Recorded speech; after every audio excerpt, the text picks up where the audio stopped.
Okay, here we is. Another little quick video from S&E Appliance of Hughes, Arkansas. You know, I preach it all the time about dryers need cleaning out. I just got through doing this. This is going to be a short video. I just got through cleaning this one out. Looks good. See all them burnt sparks in the back? That's people putting stuff in there that melts in here. It's going to mess this tub up. And I've been here a while doing some work on this. Now I got to get the washer going. But anyway, you can see I got it pretty much cleaned out. But you ought to have seen it. I didn't make it before. This is one of Mr. Bond's property. But let me show you what it looked like. You see that? You see how stopped up that is? This is the door.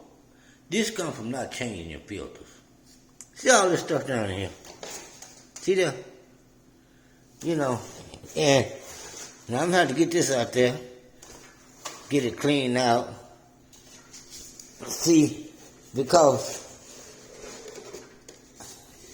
this will cause fire. But it ain't nothing you can do about it. You have to have an experienced person to come here and clean this joke out of here so it'll dry right. But nevertheless, we're trying to get through getting this wash and dry put all back together so they can rent it out.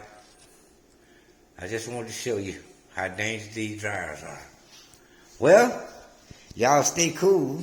We're going to try to stay cool and finish this job up, which is a couple hours on here for sure.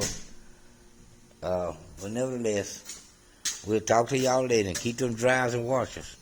Stay away from Savage faucets. Wait a minute now. Let me get it together. Stay away from fabric softener, and keep your dryers clean, and you'll be in good shape. Talk to you later.